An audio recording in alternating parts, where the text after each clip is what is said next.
Listen to me. You don't know me and we'll never meet. I had a problem like you once. I drank and used to party a little too much till it got out of control and almost ruined my life. I realized I needed help to fix my problem before it totally destroyed me. If you've tried to fix your drinking and drug problem and you know you can't do it alone, you need to call the National Treatment Advisors. They'll immerse you into a 30-day program to replace your old habits with new habits and totally change your life. And if you have PPO private health insurance, the entire program may be covered. Fix your problem right now before it gets any worse. Get clean. Call now and learn more. 877-247-1581. 877-247-1581. 877-247-1581.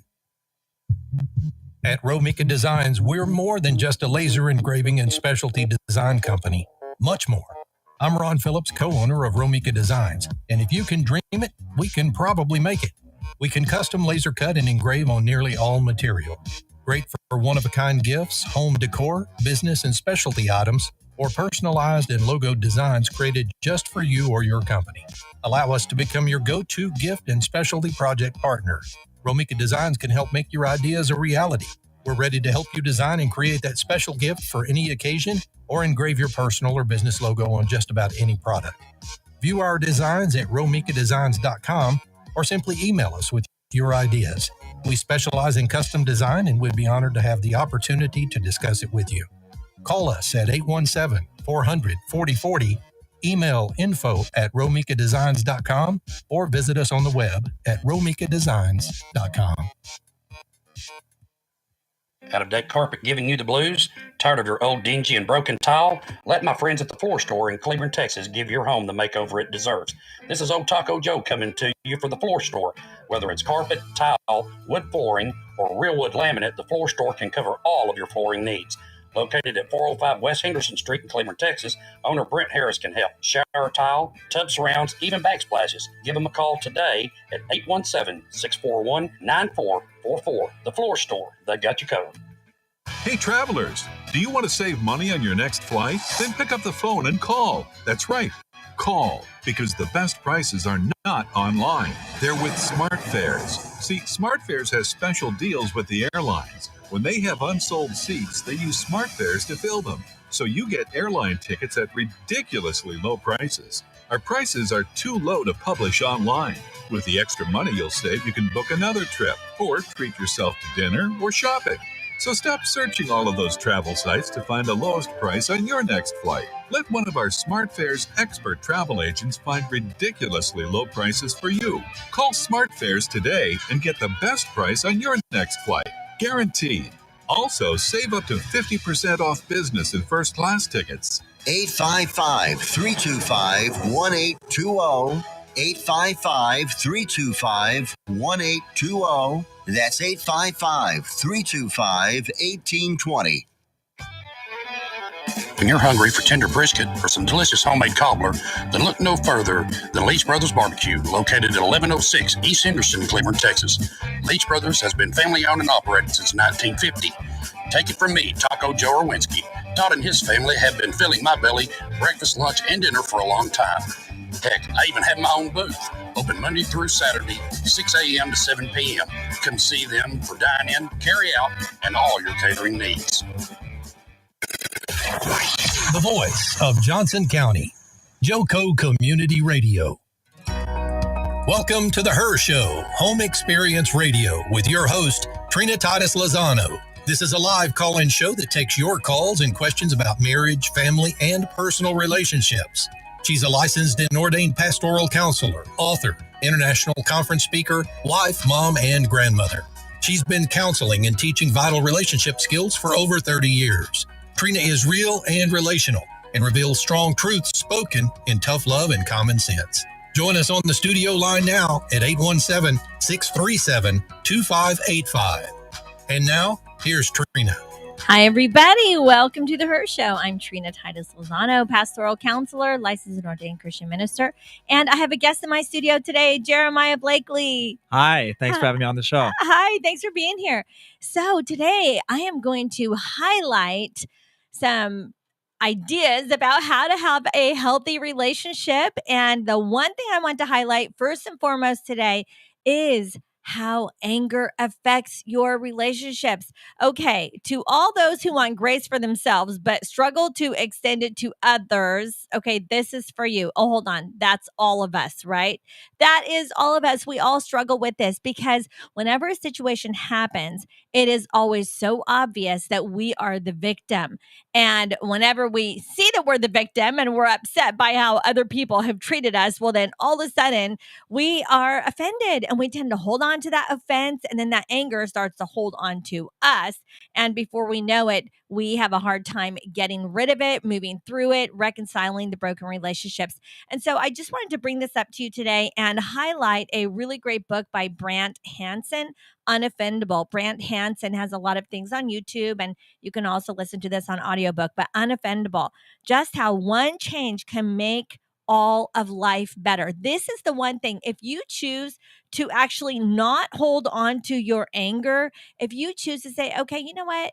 I don't have the power to change this situation, but I do have the power to change my attitude about it, and I'm going to choose to let it go. Because whatever you can't change, if you can at least choose to think of it differently, that is going to then give you the power to then have joy and peace in your life again. Because as long as you hold on to this anger and you don't drop it and you can't let it go, you are choosing to be offended. And scripture says that you are the fool at this point because you are the one that is enslaved to your own anger. And so I don't know if you're struggling with anger, but this is something that we all struggle with from time to time. Why? Because people are People are stupid.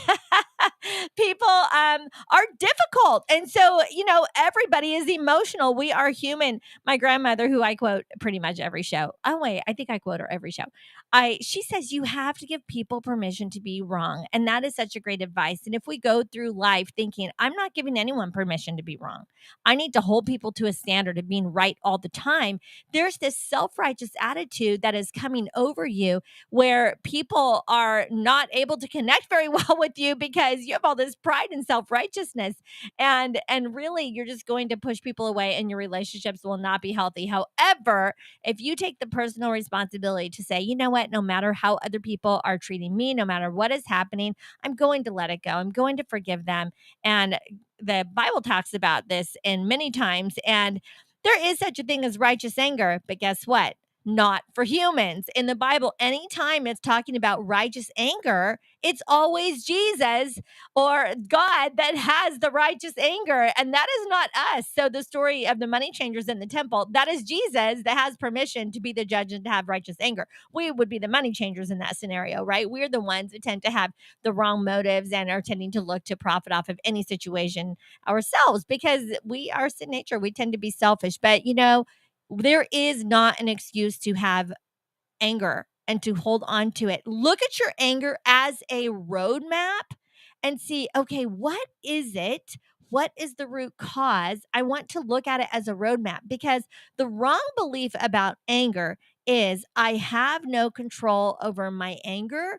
So therefore, I choose to control any circumstance that would be an anger producing circumstance because I have no control over my anger. So I'm going to try to control the circumstances. And I have a right to use my anger in whatever way I want to and to hold on to my anger as long as I feel like it. Okay, that is a wrong belief about anger. It's common, yes, but it is wrong and it is self-destructive. Okay, that's the whole thing. If you're holding on to this anger, guess what? You're the one that's going to implode. It will not work for you long term. In the short term, it kind of seems like it's satisfying. In the long term, it is the most destructive thing in your life and it truly poisons you. And I know that you have heard that before and maybe you've realized it in your own life, but you need to take a look at this and stop giving yourself permission to have outbursts of anger. Galatians talks about this being a sin. I read Ephesians chapter 4 this morning. And as I was looking this up, I was thinking, okay, what is the deal with anger? What is it with anger? And Ephesians chapter 4 really, really addresses this. And it helps us to look at it and say, okay, God, I refuse to give in to this desire of my flesh to take out my anger on the people that have offended me. I'm going to let it go. I'm going to let you be the judge of them. And were they wrong? Yes. Does forgiving them let them off the hook? No.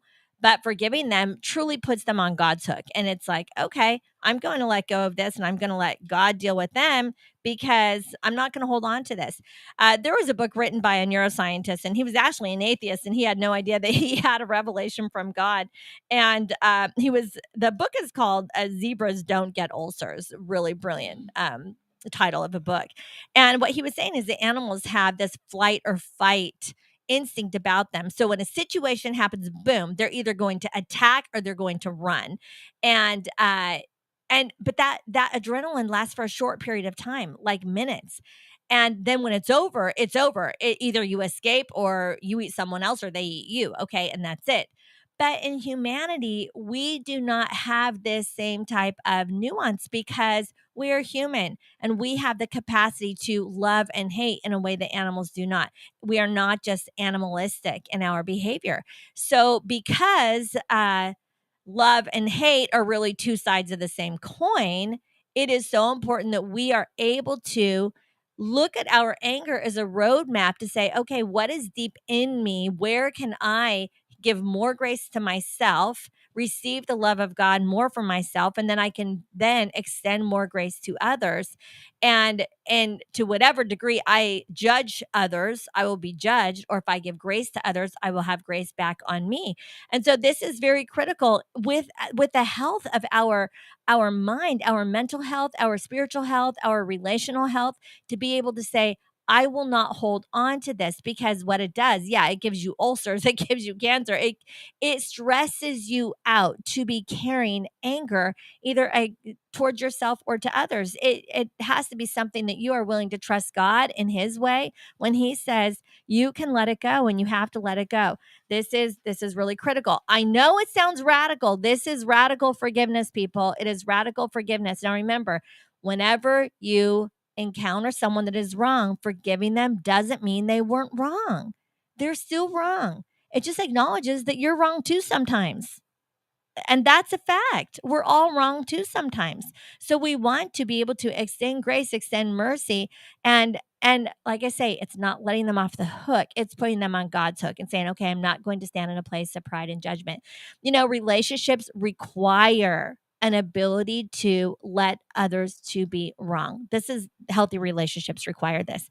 I was talking recently about healthy relationships and components of healthy relationships. And I was saying on an Instagram story this week, and it's not, these things are not original to me. Leslie Vernick talks about this in a great length, and I can encourage you to look up her content. But it's so powerful, and I agree so much. So for a person to be in a healthy relationship, you're going to have these three components.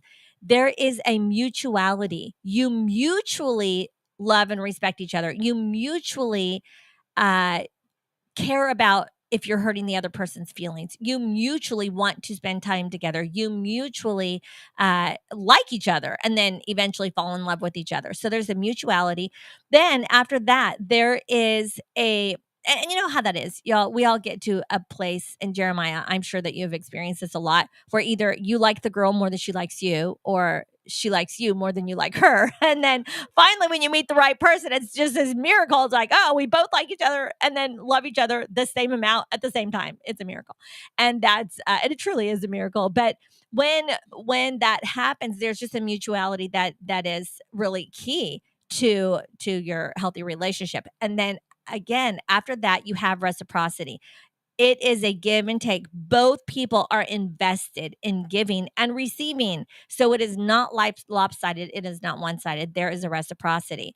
And then most importantly, there is freedom. And when there is freedom, you're able to let each person be their own individual self and move forward with a healthy relationship, understanding that a healthy relationship, there is a separateness without a loss of togetherness and a togetherness without a loss of separateness. And so this is what a healthy relationship looks like.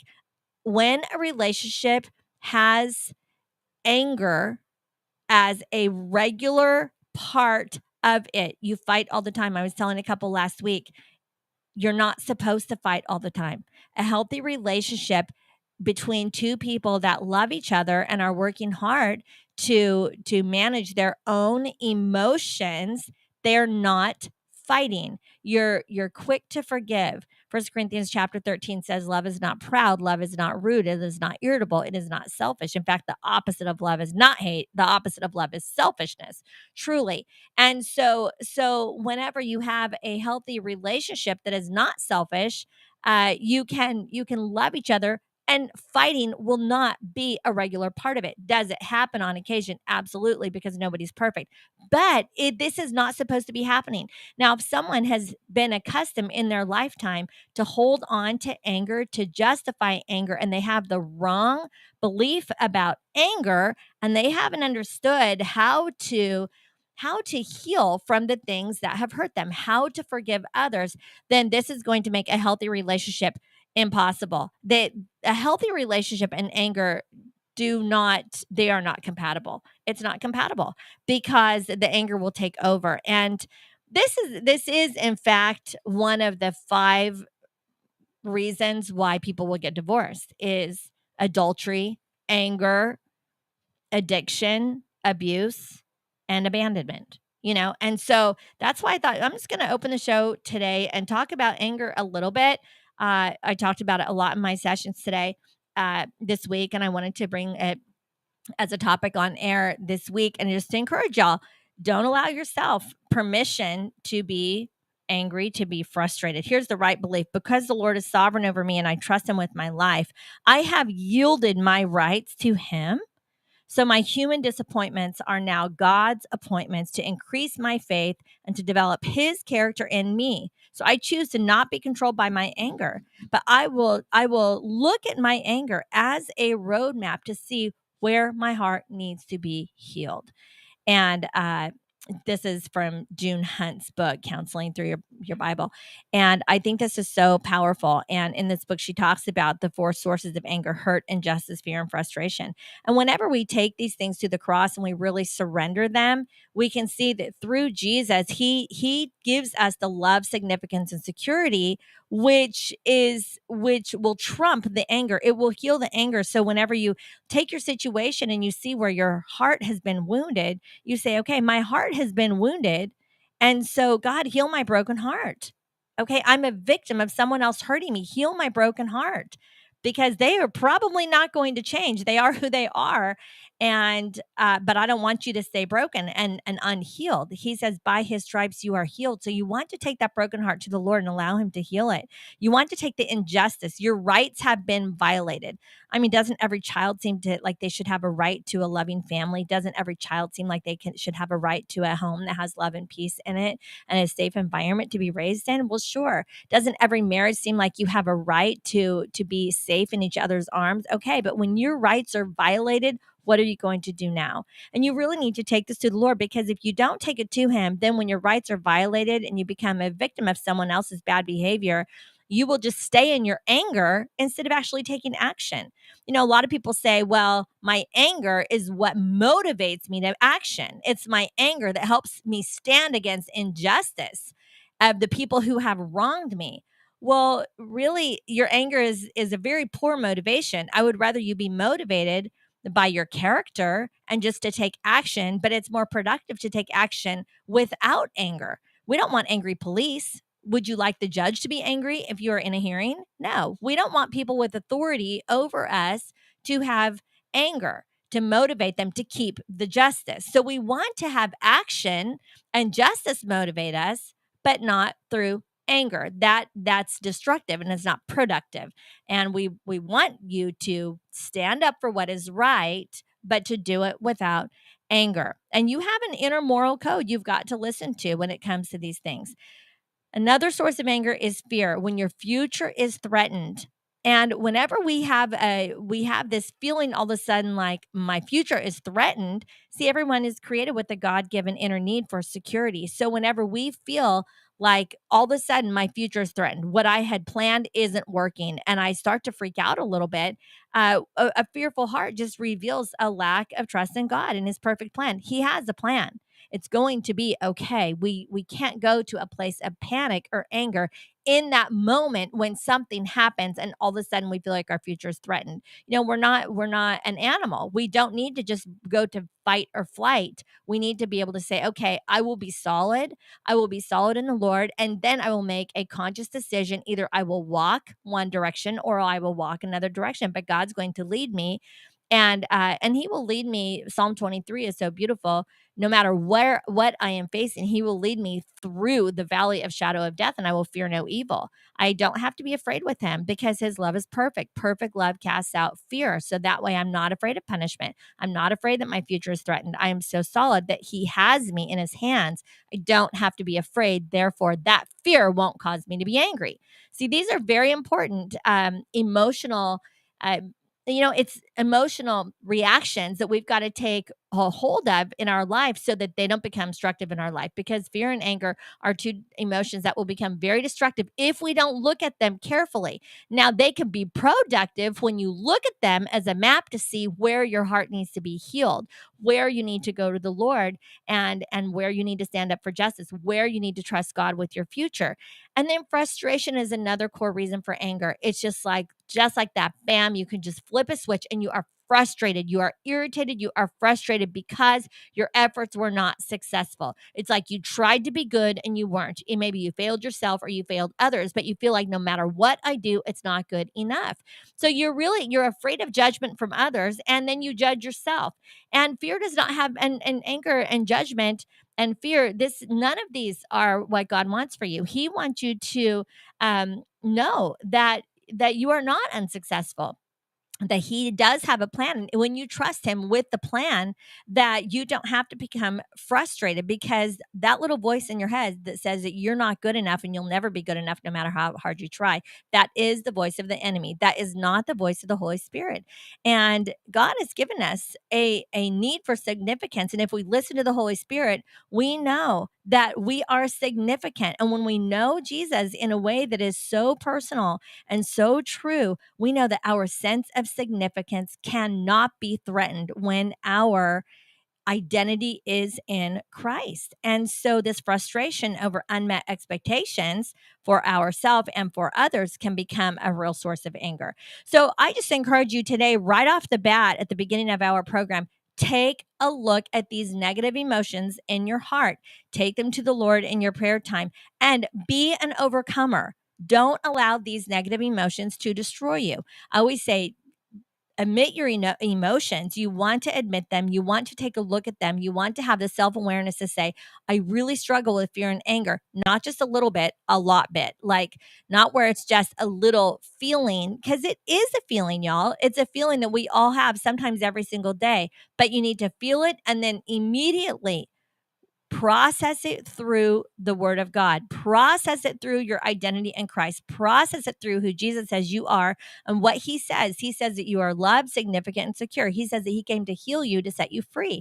And so don't stay in bondage to these negative emotions, okay? I want you to be an overcomer, because these things will destroy you and they will ultimately destroy your relationships. And here's the thing about relationships. They are your purpose. I had a man sitting in my office this week and he said, I'm just frustrated. I don't know my purpose. I don't know my purpose in life. I don't know what I'm here for. And so it makes me want to kill myself, honestly, because I don't know what I'm here for. And I feel like no matter what I do, it's not good enough. And I explained to him that our purpose is defined by Jesus in a nutshell. And here's one word that will answer that question once and for all. What is your purpose? Your purpose is relationships. That's your purpose, relationship with God and others. And that's what Jesus said, to love the Lord your God with all your heart, soul, mind, and strength, and to love your neighbor as yourself. That is your purpose. There is no other purpose. There is nothing else in life that will fulfill your heart and your soul other than you walking in your purpose, which is to love God and love others.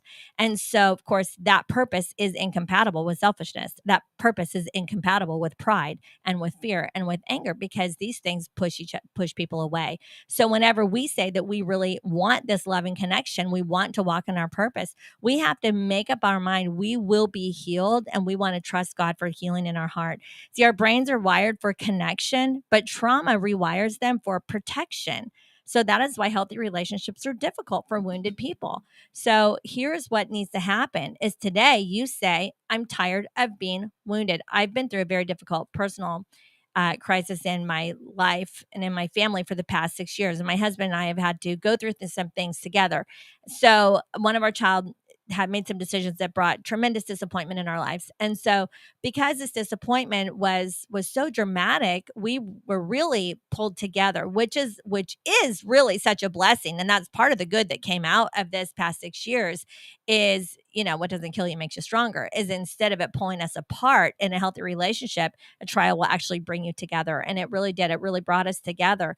But what we wanted to make sure that didn't happen is even in our disappointment, even in our pain of the traumatic situation that really, really, really broke our hearts, we said every day, God, heal my broken heart. So every moment, whenever my first thought was self-pity, was, okay, I feel sorry for myself. I can't believe this happened. I cannot believe this happened. I don't deserve this. I'm a victim. Self-pity. Immediately, I would say, okay, I'm going to capture this thought. I'm not going to stay in this pit of self-pity. I'm going to pick up myself, get up, get out of bed, right? Get up, dress up, show up.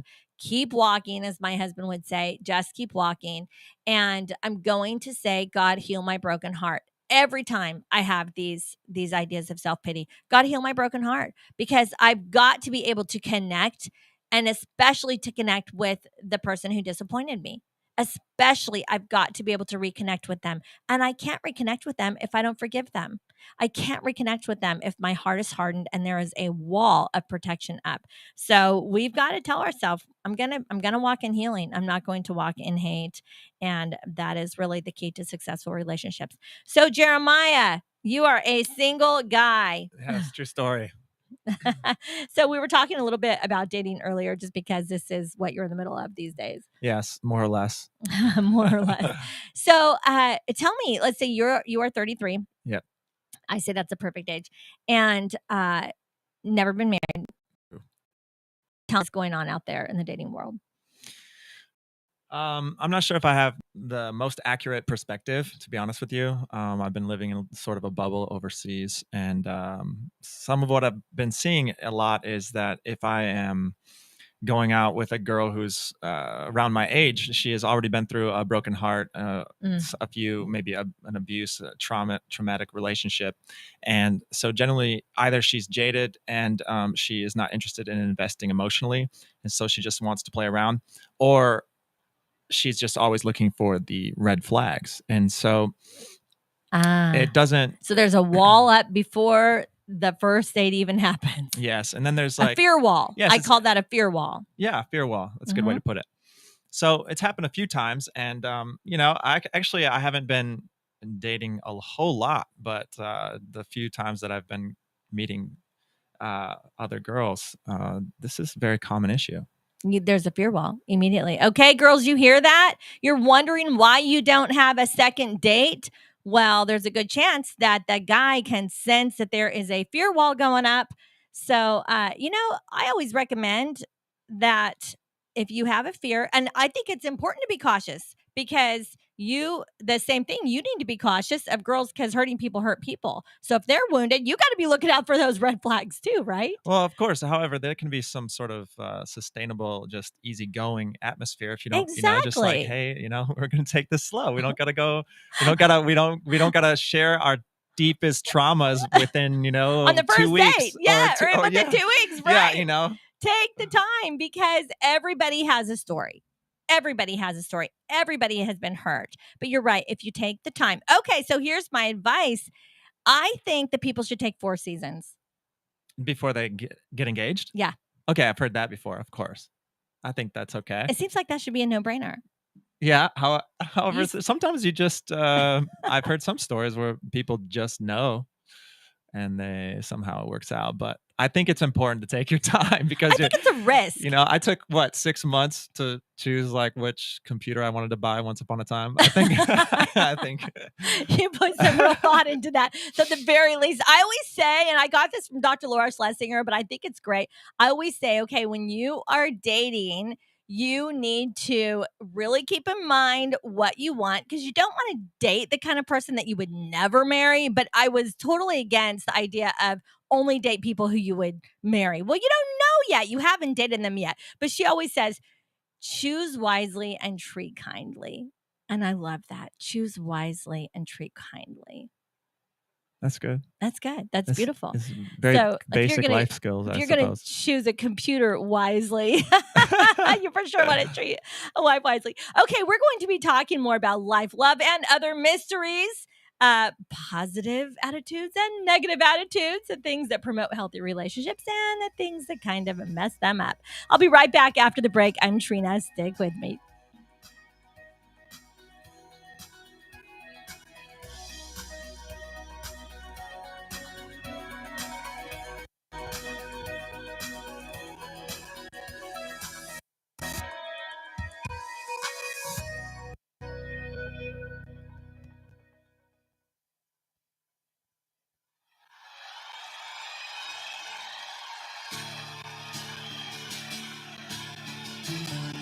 Accelerated Graphics and Science 101 East Renfro, Suite C in Burleson, Texas, can handle all of your graphic needs.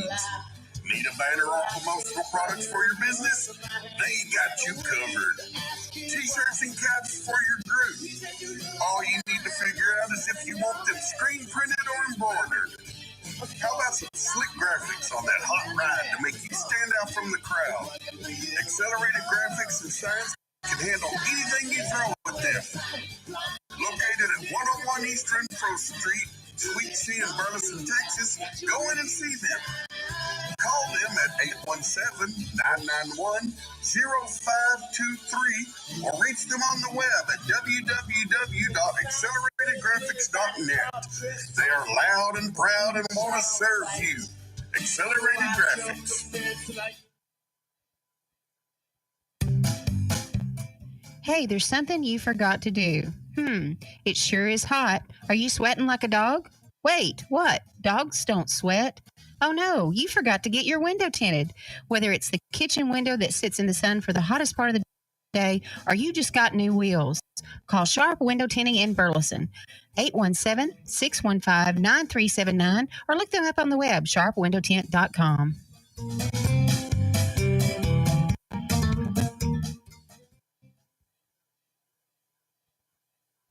Fast Track Student Loans can get your student loans out of default, stop any wage garnishments, stop collection calls, and stop seizure of your tax refund. Give yourself a break. Stop the stress and get your student loan payments down to as little as $25 a month based on what you can afford to pay. 800-709-4395, 800-709-4395, 800-709-4395, 800-709-4395. You're listening to JoCo Community Radio.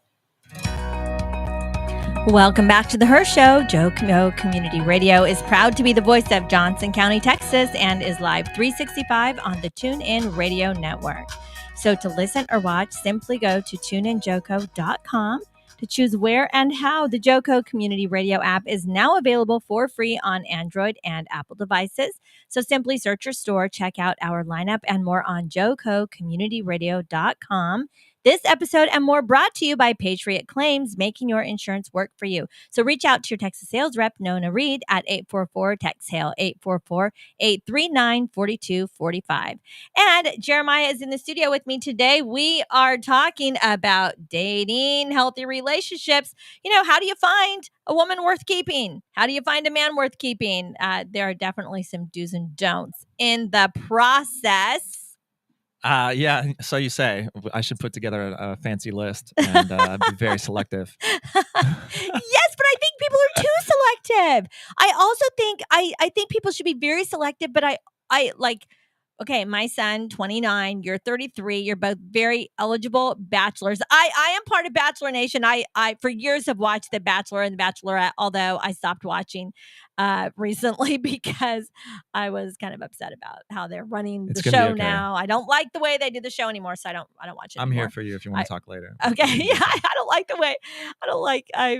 But anyway. So I guess I've exited out of Bachelor Nation, but I love to help give singles advice about this. And I do a lot of premarital counseling and pre-engagement counseling, and of course healthy relationships is what I talk about.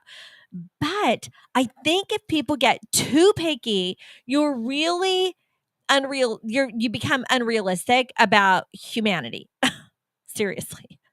And so we've got to have a little bit of an open mind. All right. I mean, that's fair. Too picky. But, personally, I was in a serious relationship, and it's just taken me a while, I think, before I feel like ready to really open up, because it was pretty deep. Well, that's good, because you want to heal. I think that's something that people who are taking notes can make a note of. A rebound relationship is not a good idea. You really need to heal from the disappointment of the breakup. Yeah, I mean, I think you should be in there 100%. And if you still have an attachment to somewhere else, it's really not a healthy idea. It won't work. So no, I mean, that hurts. You don't want to be the rebound guy. It's not fair to me. It's not fair to her. It's not. You don't want to be the rebound guy for someone else, and they wouldn't want to be the rebound girl either. So as you are looking, and I think it's important, I know this is old school, I think it's important to make a list of things that you love and things that you really want, character qualities that you're looking for, because there are certain things that are negotiable, but there are other things that are not negotiable. And so they really should be red flags. Like, for instance, if someone is an addict, that's a real true red flag. That, like, really, if you are dating someone and you see that they are actually an addict, what do you think that that's a problem? Some relationships, they want to heal the other person, like rescue. Oh, I know. That is a real thing. Well, it's a codependent relationship. If you are trying to be the rescuer, okay, Jeremiah, I'm glad you asked that, because you know what you get if you rescue a damsel in distress? What do you get? A distressed damsel. That's not going to be fun, because if you rescue her, the Bible says if you rescue someone, you will have to continue to rescue them over and over and over again. So I'm glad you brought that up, because that is both women and men can be like, oh, it's like, it's romantic to be like, I make them a better person, Right. Without me, they're just really stuck in their addiction. Without me, they wouldn't even, I make them a better person. It's like that. Yeah, I mean, we all have a need to be needed, but maybe the deep root of the issue is that if they feel like they can provide that value to the other person's not going to let them go. It's too heavy a burden to carry. Short term, you can be a support system and really help bring a person to a healthier place, and that can be a good thing. It's not sustainable. No. So best case scenario is two healthy people get together and are giving 100%. Not 50-50, but 100-100 to a healthy relationship. And then it just moves forward that way.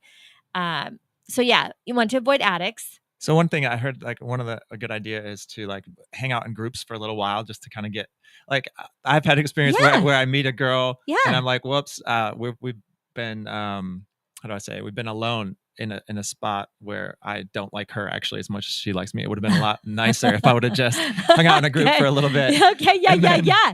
Right? That's right. Because it can get really awkward. It's like, whoops. Okay. But yeah, if you're in a group and you can sort of see yourself gravitate okay. So what if you're in a group and you see a girl that you're actually really attracted to?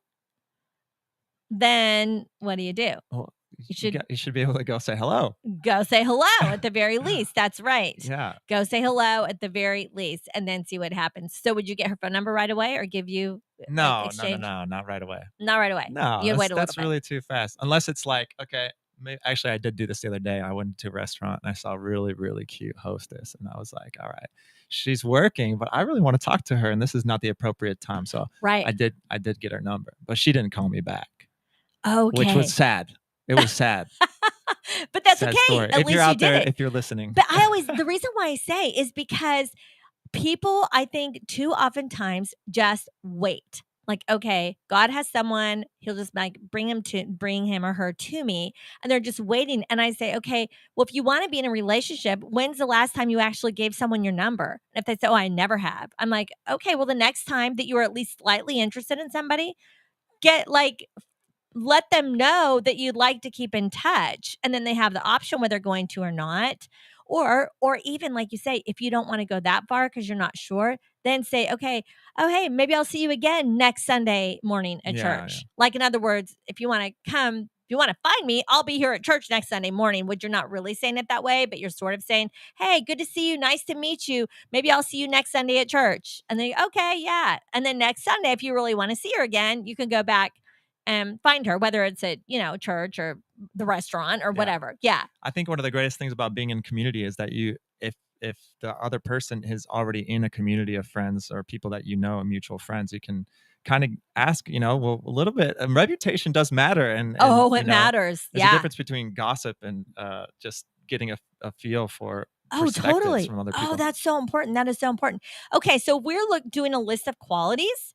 You help me make a list. I'm going to help you make a list. But okay, so a list of qualities that you are looking for in like your perfect wife. Like the wife material, a list of qualities, what would they be?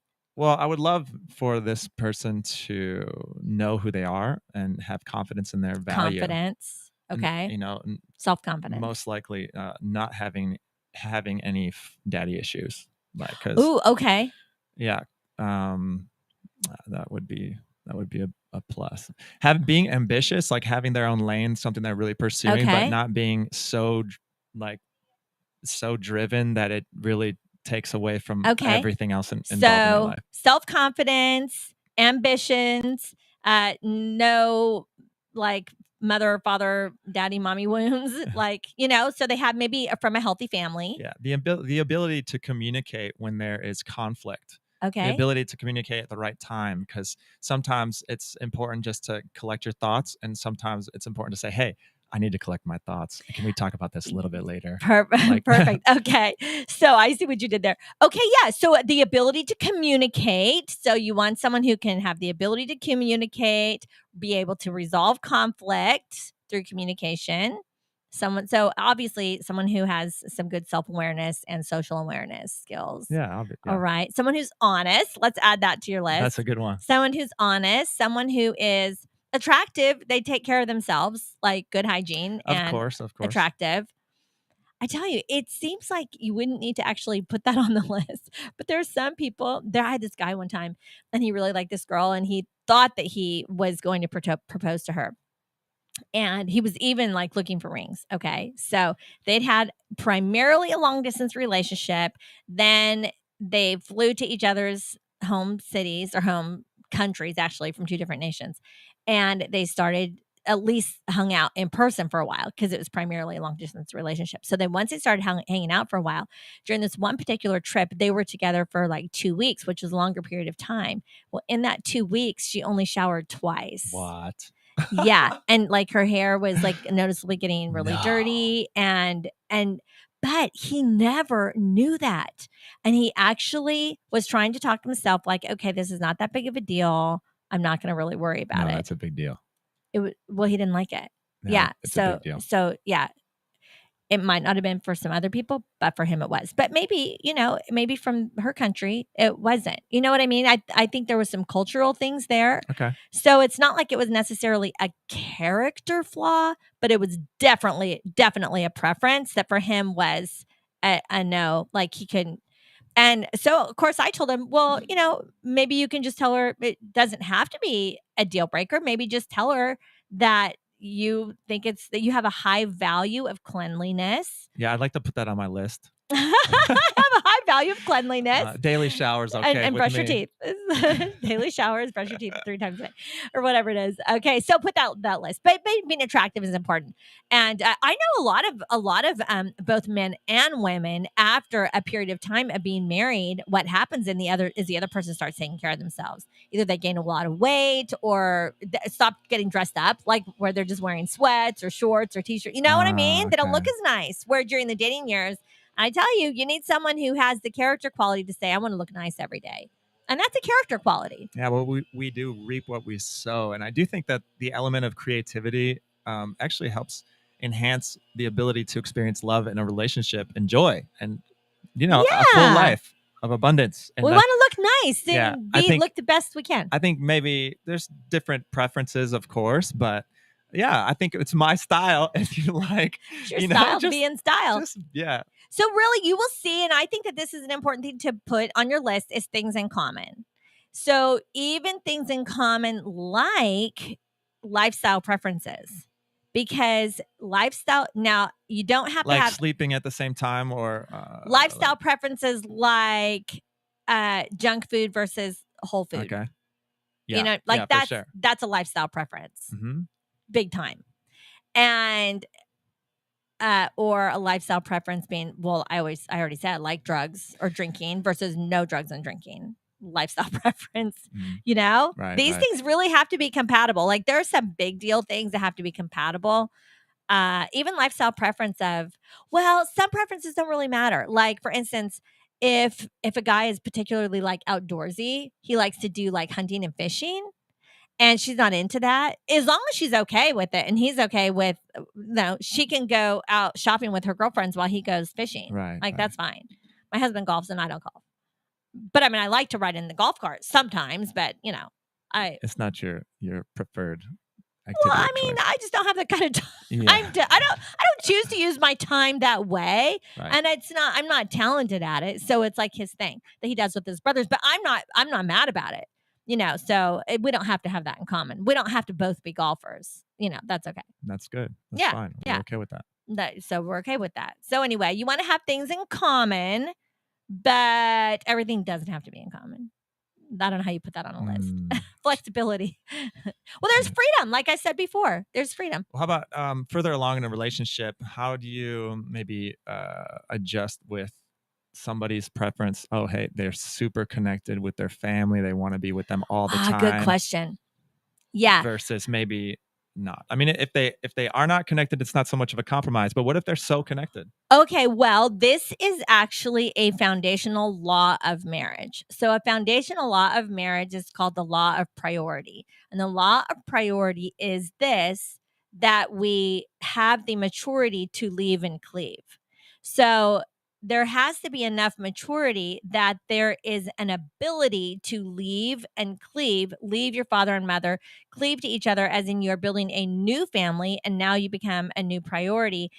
But then also you want somebody that has the ability to leave and cleave while simultaneously honoring their father and mother.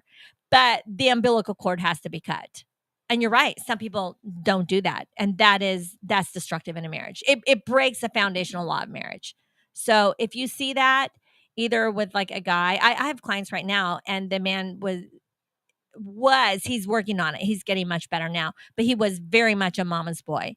And he was so connected to his mother that when they got married, his wife was like, I can't compete with his mom. He is connected to her, not me. Like he and his mom would go shopping. He and his mom decorated their house. Yeah, that's too much. He and his mom would do the Christmas shopping, like that.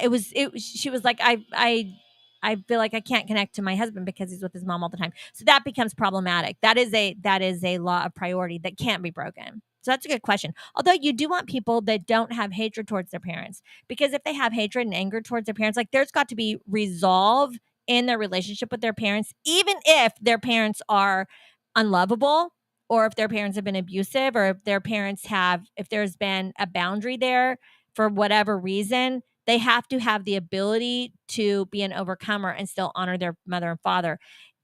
because the scripture says that, I mean, that's the 10th commandment, honor your father and mother, so it will go well with you and you will live long. So you want things to go well in your marriage and to be able to forgive your father and mother if they've been divorced or whatever. So that's definitely a balance. That's a good question. So what do you think about a lot of times I've heard both ways, but when you're maybe on a more serious note, serious level, and further along in the relationship, you share everything and there's no secrets, and sometimes they consider that's how you must do a relationship. Whereas I think my opinion is not that. It's not that I would want to hide anything. It's not, I don't have the heart to do that. But I think that there's an element of, well, I would like things to stay romantic. And if you share everything about your past, I don't think it's necessary. And I think it's a little damaging. What do you say about this? It is important to use wisdom because it is super important to not be deceptive. And so, it depends on the situation and the secrets that you are keeping. Like you can't keep I have a client that he had another child that he didn't tell his fiance about. Now, he had another child which he knew about, but he and the baby mama were not in a relationship, and she chose to raise the child completely on her own. She did not want to share any visitation with him, and she also did not take any money from him.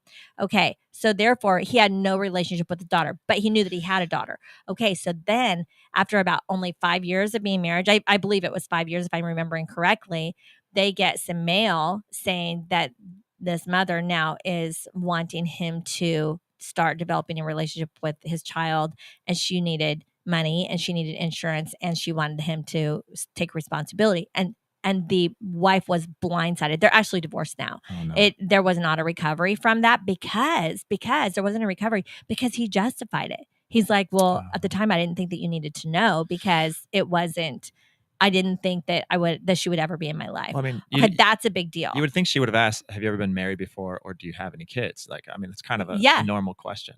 Yeah. And he said no. So he lied about that. But he said, well, I wasn't lying to I just considered that she wasn't my daughter because I didn't have any financial responsibility and I didn't have any rights to her. So he should have told her that. And so there are certain things that are 100% you have to tell because it's very serious. Now there are other things, like for instance, there are other things that you don't need to reveal in its entirety, but vulnerability is the key to connection, and people are sick as their secrets. So I think it's important to have vulnerability, but you do have to use wisdom. There are certain situations that you should not share in its entirety because it's over. It truly is so much in the past. Like for instance, just going into detail about past sexual activity. Oh my gosh. Like into detail about past sexual relationships. No way. But you should say, you know what? I've been in several serious relationships before. I was engaged once, but I've been, my heart is longing to find the love of my life, and I have yet to do that. You have to really consider the person. You have to consider the present and the future and let the past go. Really important. Otherwise, those details will haunt the person that you're with, like literally. Yeah, I did have an experience with this, so that's why I'm definitely asking you. And you have to use wisdom. So, you have to use wisdom. And some people will really push you, like, tell me, who are you with? What did you do? And, it depends. Like, I have some other clients right now where she was wanting to know more about his ex-girlfriend, more about their sexual relationship. Where did you go? Where did you do it? Da, da, da, da, da. And then he was feeling so pressured. And then she was accusing him, well, you're lying to me because you're not telling the truth. And he's just like, I don't want to go there again. Like, I don't want to go there in my mind. It was so long ago. I don't care, and I mean, she would not let it go. And so anyway, they came into the counseling office and we came up with a little bit of a compromise where it could be a win-win. We had to figure out, why do you want the information? And she had to realize that he cared enough about her that withholding the information was more wisdom than to go into detail. Okay. Sometimes that takes some mediation and counseling. Yeah. it would be nice to have both parties in the relationship to actually have a counselor to, because you're right. Secrets keep you sick, and some secrets Right. from the far past, I just think It's a motivation of the heart. Like I was saying, is the secret being kept for the purpose of deception? Or are you just do you want to be cautious because it would be damaging Right. to the person that you love, and there's no purpose for it. It truly is in the past. Yes. Yeah. Yeah. So how about this? This is a little bit more of a light question. Okay. That's okay. Should the man pay for everything in the relationship? Or at what point do they change this? Or what do you think about this? I'm old fashioned. I think it depends on what his purpose is. If he is wanting to court her, absolutely, she's worth every penny. I mean, you start treating her like a princess now and you do it for forever. And you know what? You know what she's going to do? She's going to feel so impressed by your generosity. And it's definitely going to contribute to her falling in love with you. And what's going to happen is on your birthday or Christmas, she's going to get you a pretty big whopping gift because she's going to be generous in advance. You said earlier, you reap what you sow. You sow generosity, you will reap generosity. But you know what? Don't add it up. She's worth every penny. If you decide that she's worth it, then she's worth it, and then go for it and pay for everything and it'll come back to you.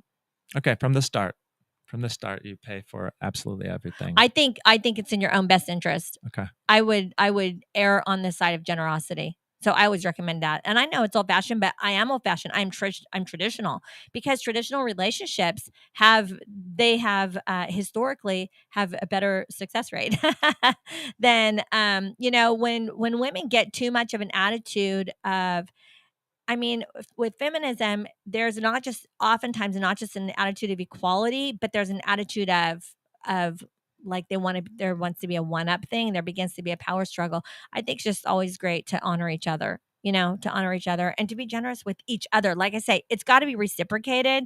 And if she's the kind of girl that you would probably want to spend money on, you could do your own budget. You're not going to go into debt or spend money you don't have. It might just be a coffee or a dessert date. I don't want you to go into debt to take her out, but a nice date here or there. But it'll come back and she'll, and even if she says, oh no, I'll pay for mine or whatever, just be like, no, you deserve it. I'm investing in this and I want to treat you right and make you feel special today. I mean, just, and I have no expectations, but like I say, there has to be reciprocity. And so you'll get it back somehow, some way. And she might just say, come on over and I'll cook for you tonight. Or she might say, hey, your birthday's coming up. I want to take you somewhere special or whatever. Yeah. But it'll come back to you.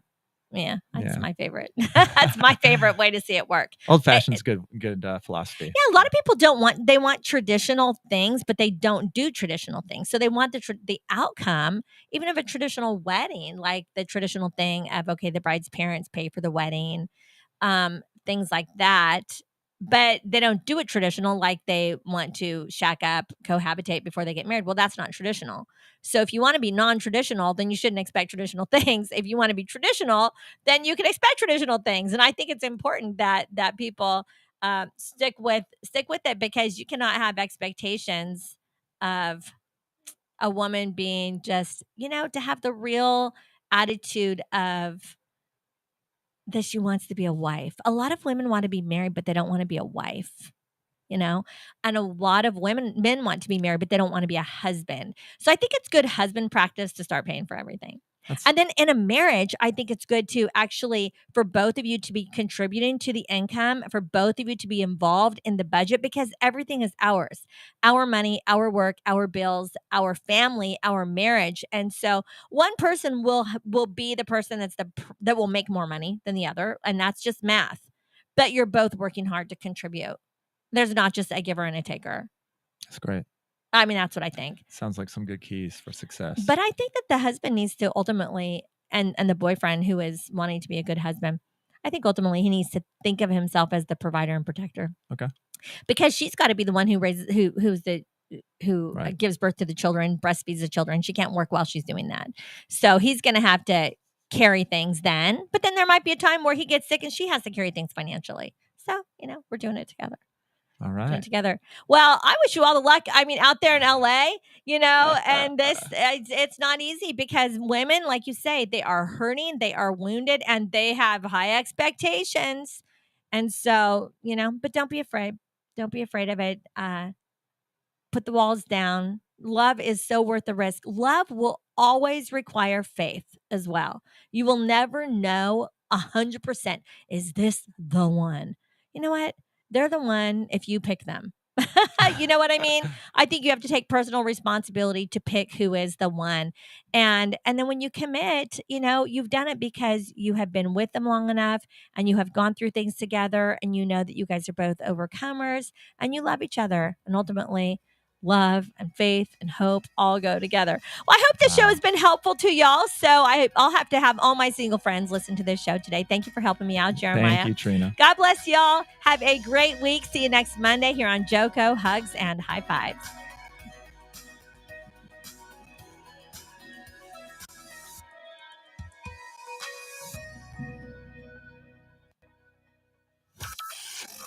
From Burleson to Venus and Grandview to Godley, this is the voice of Johnson County, Joko Community Radio. Why have thousands of aspiring authors teamed up with Christian Faith Publishing to publish their book? Because Christian Faith Publishing is an author-friendly publisher who understands that your labor is more than just a book. We provide authors freedom and flexibility throughout the publishing process.